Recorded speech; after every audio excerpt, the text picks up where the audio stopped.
Meanwhile, Israel has turned back a group of Palestinian ships trying to breach the Gaza blockade and sail to Cyprus. It was carrying patients wounded in recent border protests, as well as students hoping to get an education abroad. Local correspondent Him Kadari was on one of the boats. So we were here at 10 a.m. since the morning, and there were a lot of passengers that were registering to leave on the boats. 17 passengers, including 2 injured Palestinians from the Great March of Return, and others were people holding visas, students and stuck people that have been living under blockade for more than 11 years. We went into the sea with 8 nautical miles. What happened is we saw the warships going very close to these 2 boats that had all these passengers. This is how the story developed. So now we're in the middle of the sea. As you see, there are tens of boats sailing into the sea. Till now, we know that we are going to sail 3 nautical miles, where 9 nautical miles is the last point we can reach. Palestinians are continuing the Great March of Return events, and they're continuing the protests. But here today, in another way, this is more of an attempt to break the siege that has been imposed on Gaza Strip for more than 11 years.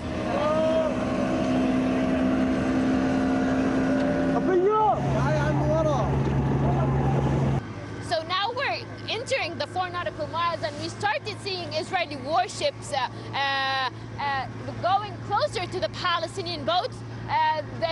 They started asking them to leave the sea. It's still not clear. We're trying to get closer and to see what's happening, but all we see is Israeli warships going closer and sailing very close to the Palestinian protester boats. Palestinians won't go back to the seaport unless something big happens. Now we started to feel that it's getting a bit dangerous.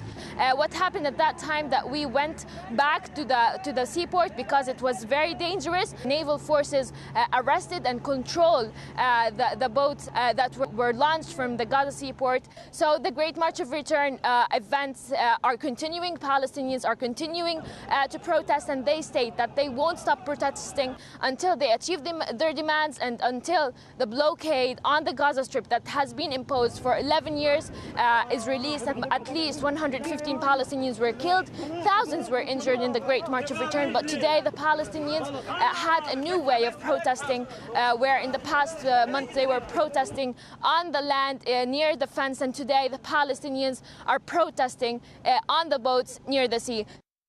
Israeli forces said Hamas was using people to carry out, quote, a propaganda operation and breach the blockade. The IDF said they're also ready to provide needed medical assistance to the Palestinians, who will later be returned to Gaza.